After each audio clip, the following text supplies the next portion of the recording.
네, 반갑습니다. 저는 이런 질문을 던져봤습니다. 10년 뒤인 2030년에 우리의 삶은 어떤 모습일까? 2050년에 인류는 어떻게 변할 것인가?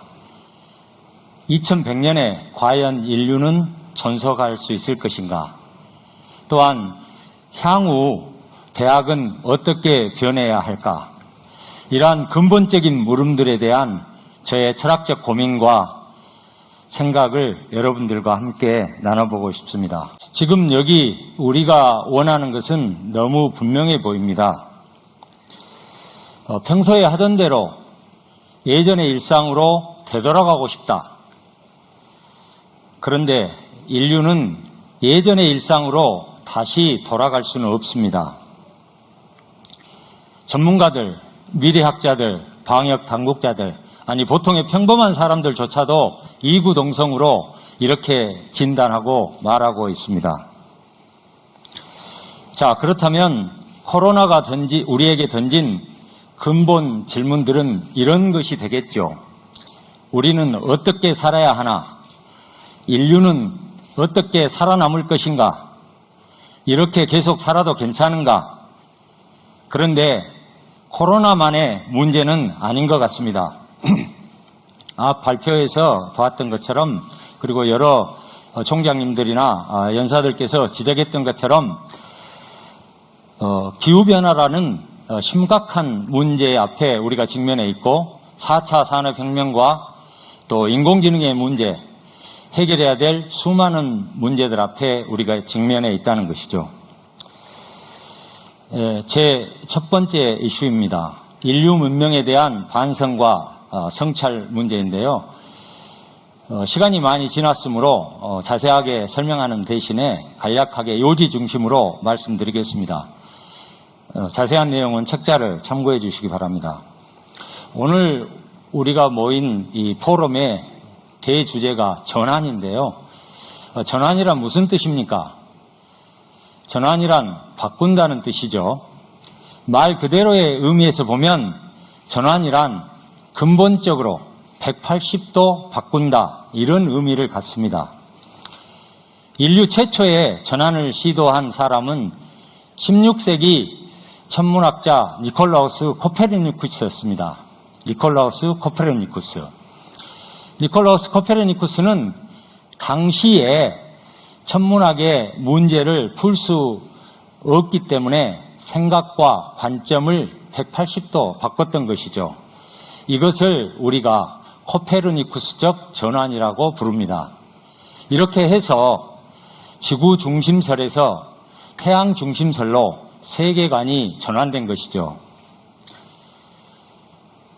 인류는 인류 최대의 위기에 직면해 있습니다. 우리는 우리의 의식과 생각, 우리의 가치와 태도, 사고방식을 180도 전환함으로써만 현재 당면한 우리의 위기 문제를 풀 수 있는 실마리를 찾을 수 있다. 이것이 오늘 제 논의의 핵심 포인트입니다. 그럼 무엇이 문제인가? 무엇을 어떻게 바꿀 것인가? 제 생각에 오늘날 현대사회는 자본주의, 민주주의, 자유주의, 개인주의라는 4개의 이념틀에 의해서 작동되고 지배되고 있습니다. 이러한 4개의 이념들은 정치와 경제의 영역은 물론이고 개인들의 삶의 영역 전체를 지배하고 있습니다. 이러한 것들은 서양 근대의 정신적인 유산인데 이에 대한 가치 체계들을 우리가 철저하게 반성하고 검토해야 할 시점에 와 있다, 이렇게 말씀드릴 수 있겠습니다. 자, 자본주의를 볼까요? 우리가 다 알고 있는 것처럼 무한성장, 시장 만능, 물질 만능, 금융 자본주의라고 하는 그런 특징으로 우리 앞에 자본주의가 드러나고 있는데요. 현대 자본주의의 다양한 그런 형태의 폐해들을 직시하고 그에 따른 어떤 대안들을 적절하게 찾아 나가야 할 때라고 생각합니다. 최근 40년간 글로벌 세계 경제를 작동시킨 자본주의의 가치 체계를 우리는 새롭게 조망해 봐야 할 것입니다. 자본주의에 성장의 한계가 있다는 것을 인식해야 하고요. 또 주객이 전도된 가치관을 새롭게 정립할 필요가 있으며 의료나 복지나 교육 이러한 공공 부분의 문제를 해결하는 데 있어서 시장 논리로 접근해서는 안 되고 탈시장적인 논리를 적용하여 문제를 풀어나가야 한다는 것이죠. 특히 오늘날 경제적 불평등의 해소 문제는 대단히 시급하고 중요한 문제가 되었습니다. 또 사회방역 시스템으로서 고용 문제를 해결하는 것이 아마 중요한 문제가 되겠죠. 자본주의의 성장과 발전을 이끌어온 그런 이데올로기의 밑바탕에는 기술의 논리가 굉장히 작동하고 있습니다. 기술의 논리, 과학기술의 논리. 과학기술의 논리라고 하는 것은 할 수 있으면 한다는 그런 논리입니다. 이제 더 이상 과학기술적 가능성을 무조건 신뢰해서는 안 된다라고 하는 것이죠. 과학기술적 가능성을 조절하고 통제해 줄 수 있는 규범의 논리가 제대로 작동돼야 한다라고 하는 주장을 말씀드리고 싶습니다. 1979년에 유명한 철학자 한스 요나스는 책임의 원칙이라는 책에서 프란시스 베이컨이 주창한 과학기술적 유토피아주의의 위험성을 경고한 바 있습니다. 인류의 생존을 위해서, 우리 미래 세대의 생존을 위해서 우리는 생태 환경에 대한 책임 있는 태도를 갖춰야 하고 새로운 가치관을 정립할 필요가 있다라고 하는 것을 역설했는데요. 자, 문제는 여기에 있습니다. 프란시스 베이컨이 주창한 과학기술적 유토피아주의, 베이컨이 꿈꿨던 이상, 이것이 너무 과도하게 성공했다는 데 있다는 것이죠. 말하자면 인류는 그동안 두 가지 측면에서 크게 과도하게 성공을 해왔는데요. 하나는 경제적인 성공이고 다른 하나는 생물학적인 성공인데, 생물학적인 성공이라고 하는 것은 인구의 증가, 인구의 폭발이라고 하는 측면에서 두 가지 성공을 거두었는데, 이제 과학기술적 유토피아주의 혹은 과학기술적 낙관주의는 더 이상 통용될 수 없는 과거의 이데올로기고 그 실효성도 이제 의문의 상태에 빠졌다라고 하는 것이 저의 진단입니다. 자, 자유주의와 개인주의 문제도 잠깐 언급해 볼까요? 자, 그동안 개인의 자유와 권리가 크게 신장되어 왔다라고 하는 것을 우리는 부정할 수 없을 것입니다. 대단히 긍정적인 측면이 있죠. 그러나 오늘날 우리가 목격하고 있는 것처럼 자유지상주의, 이기적 개인주의, 각자 도생, 이러한 문화와 태도의 확산으로 인해서 공동체의 문화가 붕괴되고 엄청난 사회 문제가 초래되었습니다. 그래서 우리는 공동체 속에서의 좋은 삶을 위한, 아까 김준화 교수도 그런 지적을 했는데, 협력과 공존, 연대의 태도를 가지고 공동체를 위해서 각각의 개인들은 희생하고 봉사하고 헌신하는 그런 태도와 가치를 가져야 된다는 것이죠. 저는 코로나 사태를 겪으면서 도대체 공동체의 본질이 무엇인가라고 하는 그 문제를 곰곰이 생각해 봤습니다. 저나 여러분 모두가 알고 있는 것처럼 공동체의 일차적이고 핵심적인 본질은 그 구성원들의 생명을 보존하는 데 있습니다. 이번 코로나 사태를 통해서 우리는 이 사실을 분명하게 확인했습니다. 그래서 공동체의 안녕, 공동체의 번영, 공동체의 질서를 위해서 우리는 각각의 개인들은 헌신하고 봉사하고 희생할 필요가 있다는 것이죠. 자, 공동체의 안녕과 질서를 위해서는 무엇보다도 경제적 불평등의 문제를 해소하는 것이 시급하다고 하겠습니다. 이때 우리가 지난번에 재난지원금을 국민 모두에게 나눠줬는데 이것은 평등한 고려라고 하는 철학적 원칙에 위배됩니다. 그래서 앞으로 경제적 불평등 문제를 해소하는 데 있어서는 그림에서 보는 것처럼 평등한 고려라고 하는 철학적 원칙을 섬세하게 적용할 필요가 있다고 생각합니다. 자, 코로나19 사태를 겪으면서 자, 인간의 생존의 원리, 인간의 생명 원리가 정말 중요한 문제구나라고 하는 것을 인류 전체가 깨닫게 되었는데요. 이것을 여기에서 나아가서 이러한 어떤 생존의 원리는 자연과의 공존의 원리를 통해서만 가능하다는 사실도 확인했습니다. 그래서 지금까지 인간 중심, 인간의 이익 중심으로 짜여진 이런 어떤 세계관이나 자연관이나 인생관은 이제 포기돼야 합니다. 새로운 관점으로, 새로운 가치관으로 전환을 해야 한다는 뜻이죠. 자, 다음에 제 이슈는 대학 교육의 미래와 과제 문제인데요. 앞에서 제기했던 코로나19가 우리에게 던진 근본적인 물음, 이 문제를 재차 강조하면서 제기된 물음에 답해 보도록 하겠습니다. 2500년 전에 철학자 아리스토텔레스는 니코마쿠스 윤리학이라는 책에서 인생의 목적이 무엇인가, 삶의 목적이 무엇인가, 인간의 모든 이론적, 실천적 활동의 궁극 목적이 무엇인가라고 하는 근본적인 질문을 던지면서 그에 대한 탁월한 통찰을 우리에게 제시했습니다. 어려우면 어려울수록 삶의 목적에 대한 물음은 매우 중요한 문제입니다.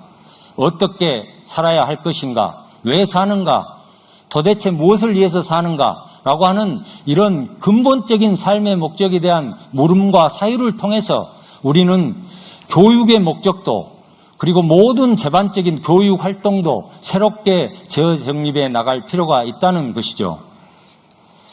자, 저는 이렇게 생각합니다. 교육은 개인과 공동체를 위해서 더 좋은 삶의 방식, 더 나은 삶의 방식, 더 잘 행해하는 삶의 방식, 코로나19 사태와 관련해서 이야기하자면 더 나은 생존의 방식을 가르치고 배우는 활동이다. 저의 교육 철학입니다. 우리의 삶의 목적에 기초해서 교육의 목적도, 대학의 역할과 기능도 새롭게 재정립되어야 한다는 것이 저의 교육과 관련해서 첫 번째 주장이기도 합니다. 자, 우리가 여러분들이 생각해 보면 대학의 지금 지배적인 교육의 형태는 지식교육이고 지성교육입니다. 이것은 앞으로 곤란하다는 거죠. 그래서 지성교육과 지식교육에서 지덕체 중심의 통합교육으로 전환하는 것이 필요하다고 생각합니다. 그에 따라서 교양과정, 전공과정, 그리고 비교과 과정 등 모든 교과 과정을 전면적으로 재편할 필요가 있다라고 여러분께 제 생각을 말씀드립니다. 자, 이 부분도 한번 제가 좀 강한 주장을 하고 싶은데요. 그동안 대학은 연구 부분에 있어서 양적 성장과 발전이라고 하는 이데올로기에 덫에 갇혀 있었습니다. 무엇을 위한 연구인가? 무엇을 위한 발전인가? 라고 하는 그 목적이 빠져 있었다라고 하는 거죠. 저는 그래서 어떤 연구가 학문의 발전에 기여하는가? 어떤 연구의 결과가 인류의 공연과 번영과 발전에 이바지하는가? 이것을 기준으로 앞으로 대학은 연구의 맹목적인 양적 성장이 아니라 질적 성장으로 그 방향을 전환해야 한다는 것이죠. 대학의 기능과 역할은 지금까지 연구와 교육과 봉사였습니다. 그런데 앞으로 향후 대학은 봉사 플러스 알파 영역을 새롭게 개척하고 찾아야 한다는 것입니다. 특히 평생교육, 시민교육 분야에서 대학의 역할을 새롭게 정립해야 할 것입니다. 총장님들 앞에 쭉 앉아 계시는데 제 개인적인 제안을 말씀드리겠습니다. 비대면 교육총괄센터, 기후변화 대응 총괄센터, 대학 고용 안정 총괄센터를 대학 내에 구축해가지고 대학의 장기적인 위기 대응 시스템을 마련해야 한다는 것이 제 주장입니다. 참고하시고요. 자, 제 발제의 마지막 파트인데요. 자, 문제 해결을 위한 의지가 있는가? 우리는 우리 스스로에게 냉정하게 물어봐야 합니다. 관건은 변화를 위한 의지입니다. 지금까지 디지털 기술의 발전으로 이미 오래전부터 교육 현장에서는 온라인 학습, 화상 강의, 비대면 교육 활동이 서서히 약 30km 속도로 이렇게 추진되고 진행되어 왔습니다. 그런데 갑작스러운 코로나 사태는 이러한 속도를 가속화하도록 하는 그런 추세가 있었던 그런 측면이 가속화시킨 추세가 있었는데요. 앞으로 그럼 우리는 포스트 코로나 시대 그 속도를 향후에 어느 정도로 할 것인가라고 하는 고민이 필요한 시점이라고 하겠습니다. 코로나 때문에 대학의 교육 활동들이 거의 온라인으로 진행됐는데요. 여러 가지 문제점들이 노출되었습니다. 이에 대한 고민도 필요하겠고요. 자, 코로나의 요구는 우리에게 대학에서의 어떤 강의 방식과 학습 방식, 학생의 수급과 선발, 구성원의 필요 역량, 대학 예산의 수익과 배분, 대학 행정의 효율적 재편, 중장기 발전 계획, 대학 문화 전반의 문제 등에서도 향후 대학 운영에 우리가 숙고해야 될 많은 과제들을 던졌다고 생각합니다. 저는 이번 학기에 신입생 지도그룹, 학부 교양 수업과 전공 수업, 대학원 수업을 처음부터 끝까지 기말 시험까지 전면 온라인으로 진행해 봤습니다. 보통 이런 변화의 요구가 있으면 일반적인 어떤 수용자들의 패턴은 처음에 충격을 받고 분노하게 되고 또 일정한 시간이 지나면 체념하고 적응하는 단계를 거치게 되는데 저도 똑같은 과정을 겪었습니다. 그리고 인천대 조동성 총장에 따르면 이 과정 다음에 혁신의 과정이 있다, 이런 말씀을 하셨는데요.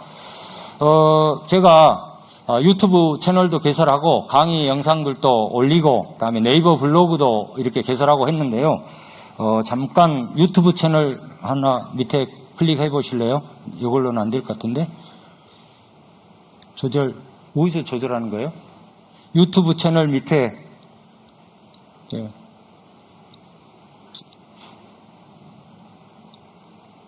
안 된다고 합니다.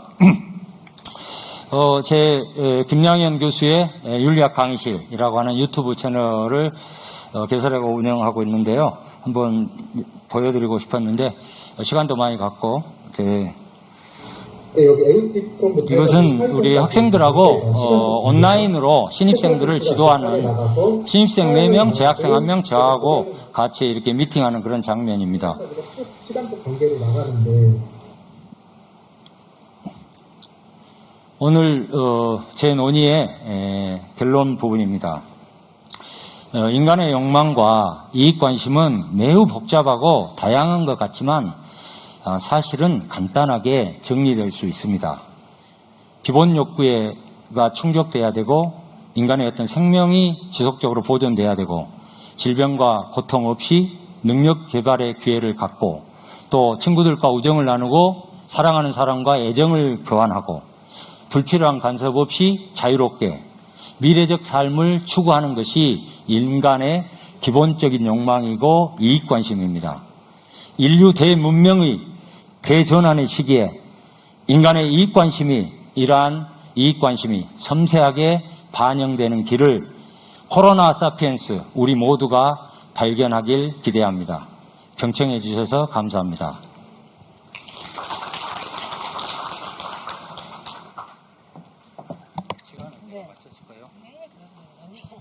네.